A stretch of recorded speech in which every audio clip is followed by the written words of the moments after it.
అప్పుల బాధలు వెంటాడుతున్నాయా? అయితే 6 JVR వారి జాతిరత్నాలు ధరించండి. వెల్కమ్ బ్యాక్ టు మనం టీవీ. నేను మీ పవన్ బెస్వాడ. మనతో పాటు ఉన్నారు సీనియర్ జర్నలిస్ట్ కట్టా కార్తిక్ గారు. మనతో మాట్లాడదాం. అన్న నమస్తే. నమస్తే పవన్. వైసీపీ పార్టీలో ఒక్కొక్క కీలక నేత ఒక్కొక్క కీలక పార్టీ వైపు చూస్తున్నట్టు తెలుస్తుంది. పార్టీని వీడి వాళ్ళ భవితవ్యాన్ని నిర్ణయించుకునే దిశగా ఒక్కొక్క నేత అడుగులు వేస్తున్నట్టు తెలుస్తుంది. ముఖ్యంగా చెప్పుకోవాలంటే పెద్దిరెడ్డి రామచంద్రారెడ్డి బీజేపీ వైపు చూస్తున్నారని, ధర్మాన బ్రదర్స్ ఇప్పటికే వాళ్ళు కొంత అజ్ఞాతంలో ఉన్నారు, వాళ్ళు కాంగ్రెస్ వైపు లేదంటే జనసేనలో చేరబోతున్నారని ఇలా వార్తలు వస్తున్నాయి. సో వీళ్ళ నిర్ణయాలకి కారణాలు ఏంటి? నిజంగానే వీళ్ళ చూపు పక్క పార్టీల వైపు ఉందా? ఏం చెప్తారన్న? ఎస్, నిజానికి పార్టీ అధికారంలో లేనప్పుడు అధికారం లేని పార్టీని వదిలేసి అధికారం ఉన్న పార్టీల వైపు వెళ్ళటం కామన్. అవును. ఎందుకు? రాజకీయ నాయకులు అంటే ఇలా బిజినెస్ మెన్లేగా, పెద్ద పెద్ద బిజినెస్ నడుపుతూ ఉంటారు. సో తన అధికారం లేనప్పుడు ఆ బిజినెస్ నడుపుకోవడం చాలా కష్టం అవుతూ ఉంటుంది. అధికారం ఉన్న వాళ్ళు ప్రభుత్వాలు సహకరించవు కాబట్టి, అధికారులు సహకరించారు కాబట్టి. సో అధికారంలో రాజకీయ పార్టీలో ఉంటే అధికారులు సహకరిస్తారు, బిజినెస్ చక్కగా నడుస్తాయి, రైడ్స్ ఉండవు, పోలీస్ కేసులు ఉండవు, గతంలో ఉన్న అవినీతి అక్రమాలు వెలికితీత ఉండదు, అరెస్టులు ఉండవు, వేధింపులు ఉండవు అనే కారణం చేత అధికారంలో ఎవరుంటే వాళ్ళ వైపు వెళ్తూ ఉంటారు. జనరల్గా జరిగే ప్రక్రియ. కాకపోతే విచిత్రం ఎందుకు కానీ జగన్మోహన్ రెడ్డి గారు రాజకీయ పార్టీ పెట్టే కొత్తలో ఆ రోజుల్లో రాష్ట్రంలో కేంద్రంలో కాంగ్రెస్ పార్టీ అధికారంలో ఉంది. కానీ రాజశేఖర్ రెడ్డి గారి కుటుంబం మీద అభిమానంతో, జగన్మోహన్ రెడ్డి గారి మీద ప్రేమతోటి చాలా మంది సీనియర్ నాయకులు తమ పదవులకి రాజీనామా చేసి జగన్మోహన్ రెడ్డి గారితో కలిసి వచ్చారు. ఆ రోజు జగన్మోహన్ రెడ్డి గారు కొత్త రాజకీయ పార్టీ, అది ఎస్టాబ్లిష్ అవుద్దో లేదో ఇంకా తెలియదు. జగన్మోహన్ రెడ్డి గారు రాజకీయ పార్టీని నిలబెట్టుకోగలరో లేదో ఎవరికి తెలియదు. ఆ టైంలో కూడా అప్పుడు జగన్మోహన్ రెడ్డి గారి మీద 20 కేసులు పడతా ఉన్నాయి, 16 నెలలు జైలు జీవితం. ఆ పరిస్థితుల్లో కూడా జగన్మోహన్ రెడ్డి గారితో కలిసి నడవటానికి చాలా మంది అప్పటి ఎమ్మెల్యేలు, మంత్రులు తమ పదవులకి రాజీనామాలు చేసి అధికారాన్ని వద్దనుకొని జగన్మోహన్ రెడ్డి గారితో కలిసి వచ్చారు. అలా మొట్టమొదటి రాజీనామా చేసిన వ్యక్తి మేకపాటి చంద్రశేఖర్ రెడ్డి గారు. ఫస్ట్ రాజీనామా జగన్మోహన్ రెడ్డి గారి కోసం కాంగ్రెస్ పార్టీని వదిలేసిన మొట్టమొదటి వ్యక్తి.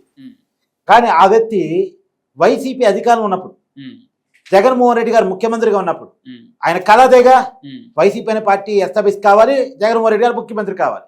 అయింది, తన కళ నెరవేరింది. ఆ సమయంలో జగన్మోహన్ రెడ్డి గారిని వదిలి జగన్మోహన్ రెడ్డి గారిని వ్యతిరేకించి ఇలాంటి రాజకీయ నాయకుడిని నేను సమర్థించింది, ఇలాంటి రాజకీయ నాయకుడు ఆంధ్రప్రదేశ్కి అవసరం లేదు అనుకుని అధికారాన్ని వదిలేసుకుని మరి రాజీనామా చేశాడు, బయటకు వచ్చాడు. తర్వాత కోటమిరెడ్డి సీతారెడ్డి. సహజంగా కోటమిరెడ్డి సీతారెడ్డి గురించి మనం ఏమనుకుంటాం, బతుకున్నంత కాలం జగన్తోనే ఉంటాడు, అంత కరడు కట్టిన జగన్వాది, వైసీపీ వాది అనుకుంటాం. కానీ అదే కోటమిరెడ్డి అధికారం లేనప్పుడు జగన్తో నిలబడ్డ వ్యక్తి, అధికారం వచ్చిన తర్వాత జగన్మోహన్ రెడ్డి పార్టీతో పడక వైసీపీకి రాజీనామా చేసి బయటకు వచ్చాడు. అంటే ఎక్కడ ప్రాబ్లం వచ్చింది? కష్టాల్లో, సహజంగా ఏంటంటే కష్టాల్లో ఉన్నప్పుడు మనతో తోడుగా ఉండరు, సుఖాల్లో ఉన్నప్పుడు మనతో తోడుగా ఉంటారు. కానీ ఇక్కడ రివర్స్ జరిగింది. కష్టాల్లో ఉన్నప్పుడు తోడుగా ఉన్న వాళ్ళు సుఖాల్లో ఉన్నప్పుడు వదిలేసి వస్తున్న పరిస్థితి. ఇప్పుడు విజయసాయి రెడ్డి గారు ఉన్నారబ్బా, ఆ పార్టీలో నెంబర్ 2, జగన్మోహన్ రెడ్డి గారి కేసులో A2, జగన్మోహన్ రెడ్డి గారికి జైలు మెట్టు. కానీ ఇలా రాజీనామా చేశాడుగా. ఎందుకు? జగన్మోహన్ రెడ్డి గారిలో హ్యూమన్ బాండింగ్ మిస్ అయింది, ఆయన కలవాలంటే కోటరీ చెప్పాలి. నేను పార్టీని ఎస్టాబ్లిష్ చేసింది ఆయన, జగన్మోహన్ రెడ్డి గారిని ఆర్థికంగా ఎస్టాబ్లిష్ చేసింది ఆయన. సరే, ఇదంతా వదిలే. తల్లి చెల్లి జగన్మోహన్ రెడ్డి గారి జైల్లో ఉన్నప్పుడు రాజకీయాలతో సంబంధం లేని ఇద్దరు ఆడవాళ్ళు రోడ్డు మీదకి వచ్చి షర్మిల పాదయాత్ర చేసింది, విజయం యాత్ర చేసింది. జగన్మోహన్ రెడ్డి గారికి సానుభూతి వచ్చిందంటే కారణం వాళ్ళిద్దరు. 2019 ఎన్నికలు కొన్ని గుర్తుందో లేదో, షర్మిలాని నినాదం ఇచ్చింది బై బై బాబు అని. ఆ నినాదం జనంలో భారీగెళ్ళింది. అంటే షర్మిల జగన్మోహన్ రెడ్డి గారు ఎస్టాబ్లిష్ కావడంలో, పార్టీ నిలబెట్టుకోవడంలో, అధికారం రావడంలో చాలా క్రియాశీలక పాత్ర పోషించిన వ్యక్తి. ఈవెన్ తల్లి విజయమ్మ కూడా. ఇలా విజయం లేకపోతే జగన్మోహన్ రెడ్డి గారికి రాజశేఖర రెడ్డి సానుభూతి అంతగా వచ్చేది కాదు. కాబట్టి వాళ్ళిద్దరూ కూడా కష్టాల్లో ఉన్నప్పుడు జగన్మోహన్ రెడ్డి గారు తోడుగా ఉన్నారు. కానీ జగన్మోహన్ రెడ్డి గారు అధికారంలో వచ్చిన తర్వాత బయటకు నెట్టవేయబడ్డారు. ఇలా బయటకు వచ్చి జగన్మోహన్ రెడ్డి గారితో విభేదిస్తున్నారు.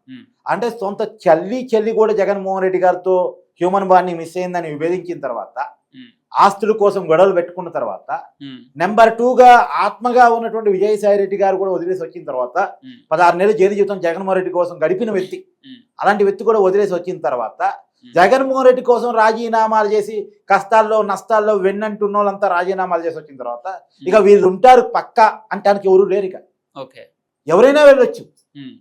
ఇప్పుడు పెద్దిరెడ్డి రామచంద్రరెడ్డి గారు ఆ పార్టీలో నెంబర్ 2 నెంబర్ 3 లీడర్స్ ఒక ఆయన, రాయలసీమలో చాలా పెద్ద లీడరు. కానీ అంతకన్నా కరడు కట్టిన జగన్వాదులు తల్లి చెల్లితో సహా నెంబర్ 2గా విజయసాయిరెడ్డితో సహా పార్టీ నుంచి పోయిన తర్వాత ఇక పెద్దిరెడ్డి గారు పూర్వం అంటానికి ఏముంది. కాబట్టి పెద్దిరెడ్డి రామచంద్రరెడ్డి గారు, వాళ్ళ అబ్బాయి మిథున్ రెడ్డి గారు, తర్వాత వాళ్ళ సోదరుడు కూడా ఎమ్మెల్యేగా ఉన్నాడు. వాళ్ళ ముగ్గురు కలిసి బీజేపీతో బార్గెనింగ్స్ నడుపుతున్నారు అని, చర్చలు నడుపుతున్నారని మొన్న ఒక రాజకీయ నాయకుడు, పెద్దిరెడ్డి గారు మాజీ కాంగ్రెస్ నాయకుడు, ఉన్న అనుబంధం రీత్యా మీరు కాంగ్రెస్ పార్టీలో తిరిగి రండి పెద్దిరెడ్డి రామచంద్రరెడ్డి గారు అని ఎవరు అడిగారట.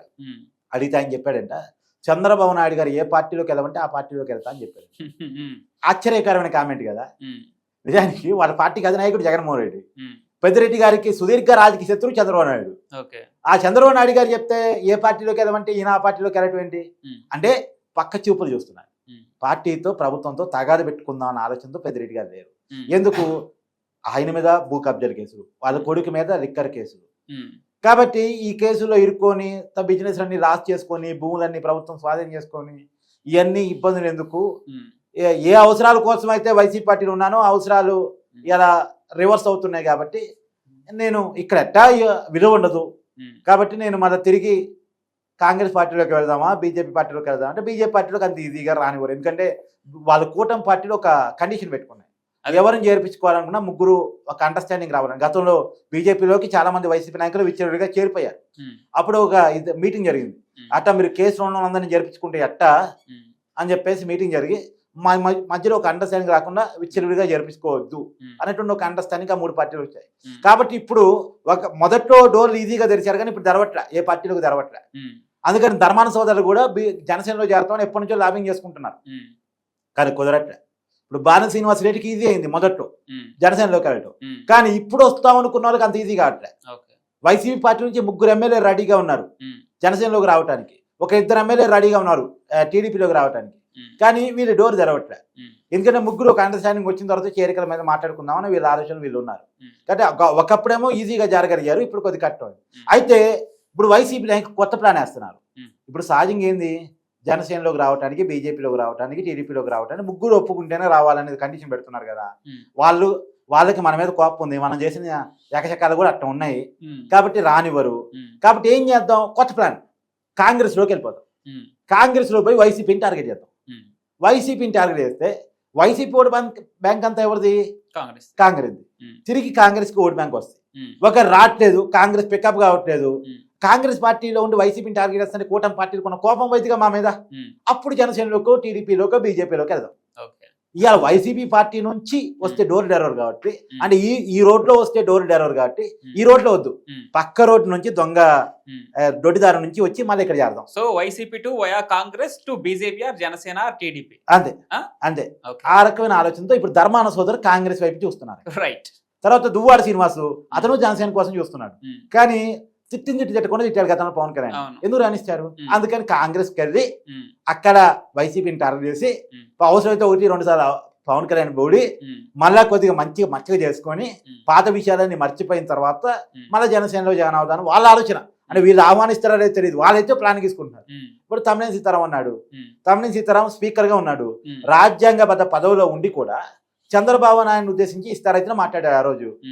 కానీ ఇవాళ జనసేనలోకి రానివ్వరు కాబట్టి కాంగ్రెస్ వైపు ఎత్తుకుందాం అనేటువంటి ఆలోచనతో కాంగ్రెస్ వైపు వెళ్తున్నాడు అని చెప్పి సమాచారం. అయితే వీళ్ళు అనుకుంటుంది ఒకటి, వైసీపీలో ఉంటే మన పెద్దరికానికి గౌరవం లేదు. ఇప్పుడు బొత్స సత్యనారాయణ ఉన్నాడబ్బా, మొన్న అసెంబ్లీలో చూసావు నువ్వు, గవర్నర్ ప్రసంగం అప్పుడు వైసీపీ ప్లే కార్డు ప్రదర్శిస్తూ గవర్నర్ పోడియం దగ్గర ఆందోళన కార్యక్రమం నిర్వహిస్తాం. జగన్మోహన్ రెడ్డి గారు ఆందోళనలో కూర్చోరా, నా స్థాయి కాదనుకున్నాడు, తన వెనకాల ఉండి ఎమ్మెల్సీని కూర్చోబెట్టిండు. అదే బొత్స గారు మాత్రం జగన్మోహన్ రెడ్డి గారితో పాటు పక్కన ఉన్నాడు. ఎందుకంటే నేను సీనియర్ నాయకుడినే కదా, నేను ఉమ్మడి రాష్ట్రంలో ముఖ్యమంత్రి స్థాయి క్యాండిడేట్, నేను పీసీ అధ్యక్షుడిగా పనిచేసిన నేను, ఉమ్మడి రాష్ట్రంలో మంత్రిగా చేసిన నేను, జగన్మోహన్ రెడ్డి గారు రాజకీయాల్లో రాకముందే నేను మంత్రిని, ఎమ్మెల్యేని, ఎంపీని రకరకాలుగా చేశాను నేను. సో నా స్థాయి పెద్దది కాబట్టి నేను కూడా పోయి పోడియం ముందు కూర్చోవడం బాగోదు అని చెప్పేసి ఆయన కూడా కూర్చుంటే జగన్మోహన్ రెడ్డి గారు ఏదో తిట్టి పంపించినట్టు ఆ రోజు విజువల్స్ లో కనపడింది. మొన్న కూడా ఆయన ఆరోగ్యం బాగాలేదు, నేను ఈ వెనుపోటు దినోత్సవం పాల్గొనేనంటే నువ్వు పాల్గొవాల్సిందే అన్న, అట్టెట్టా నేను ఎమ్మెల్సీ చేసి పోర్ లీడర్ చేస్తూ నువ్వు పాల్గొనంటే ఎట్టా అని చెప్పేసి పోర్ చేసి పంపించాడు అనేది బయటకు వైరల్ అయింది. జగన్ బోచ సత్యనారాయణ గారు స్లో పడిపోవటం అని మనం చూసాం. సో అక్కడ సీనియారిటీ పెద్ద విలువ ఉండదు. మరి జగన్మోహన్ రెడ్డి గారు లేరుగా, జగన్మోహన్ రెడ్డి గారు లేరు కానీ అవతల వాళ్ళు మాత్రం పోర్ చేసి పంపించారు. అంటే ఈ పార్టీలో ఉంటే మన గౌరవం ఉండదు అనేటువంటి ఒక ఆలోచనలో వాళ్ళు ఉన్నారు అనేటువంటి. ప్రత్యేకించి ఎమ్మెల్యేలు అయితే అసెంబ్లీకి పోనివిట్ట, అసెంబ్లీకి పోనిట్ట. ఏ ఎమ్మెల్యే ఏం కోరుకుంటాడబ్బా, అసెంబ్లీలో కూర్చోవాలి. రాష్ట్రంలో అన్ని ఛానల్స్ టెలికాస్ట్ చేస్తూ ఉంటాయి, రాష్ట్రంలో అందరూ చూస్తారు. రేపు అలానే ఎమ్మెల్యే దగ్గర ఏం సబ్జెక్ట్ ఉందిరా అనుకుంటారు. ఎందుకంటే ఇప్పుడు నియోజకవర్గంలో మాట్లాడానుకో ఆ నియోజకవర్గంలో పేపర్లు కవర్ చేస్తాయి, జిల్లా కేంద్రంలో మాట్లాడానుకో ఆ జిల్లా వరకు వార్త వైరల్ అవుతుంది. కానీ అసెంబ్లీలో కూర్చొని మాట్లాడితే రాష్ట్రం మొత్తం వైరల్ అవుతారు. రెండోది ఎమ్మెల్యేగా గెలిచిన తర్వాత అసెంబ్లీలో కూర్చోవాలి. అక్కడ మహామహులు కూర్చున్నారు. ఒకప్పుడు ఎన్టీఆర్ గారు కూర్చున్నారు, పుచ్చలపల్లి సుందరయ్య గారు కూర్చున్నారు, వీళ్ళంతా పెద్ద పెద్ద వాళ్ళు కూర్చున్నారు. చంద్రబాబు నాయుడు గారు ఎక్కడి నుంచి కూర్చొని శాసనాలు చేస్తారు ముఖ్యమంత్రిగా ఉండి, పవన్ కళ్యాణ్ గారు ఎక్కడ కూర్చుంటారు, జగన్మోహన్ రెడ్డి గారు ఏ అసెంబ్లీ నుంచి పరిపాలన కొనసాగించారు ముఖ్యమంత్రిగా, ఆ అసెంబ్లీలో మేము కూడా కూర్చోవాలని సగటు ఫస్ట్ టైం అయిన ఎమ్మెల్యేకి ఉంటది కదా. వాళ్ళు అంత కష్టపడి డక్కా ముక్కిరి తిని ఎమ్మెల్యే టికెట్ తెచ్చుకొని ఎమ్మెల్యే గెలిచింది అక్కడ కూర్చోవడం కోసమే కదా. అక్కడ కూర్చొని నా నియోజకవర్గంలో ప్రజలు ఇది కోరుకున్నారు నాకు తీర్చండి అని అడగడం కోసం కదా, జరిగే చట్టాల్లో తను ఇన్వాల్వ్ కావడం కోసం కదా. అలాంటిది అసెంబ్లీకి వెళ్ళొద్దు అంటే ఈ ఎమ్మెల్యేకైనా కొద్దిగా పార్టీకి ఇబ్బంది ఉంటదిగా. ఆ పరిస్థితుల్లో వైసీపీ ఎమ్మెల్యేలు తీవ్రమైన అసంతృప్తితో ఉన్నారు అని. వీళ్ళు డోర్ తెరవట్లేదు కానీ డోర్ తెరిస్తే ఇమీడియట్ గా గోడ దూకడానికి సిద్ధంగా ఉన్నారు అనేటువంటి ఆలోచనతో వైసీపీ పార్టీలో నడుస్తూ ఉంది. అయితే డైరెక్ట్ గా డోర్ తెరవకపోతేనేమో వైఎస్ కాంగ్రెస్ రావాలి, తెరిస్తేనేమో డైరెక్ట్ గా ఆ పార్టీలోకి వెళ్ళాలని ఆలోచిస్తున్నట్టుగా తెలుస్తా ఉంది. రైట్ అన్న, థ్యాంక్ యూ సో మచ్.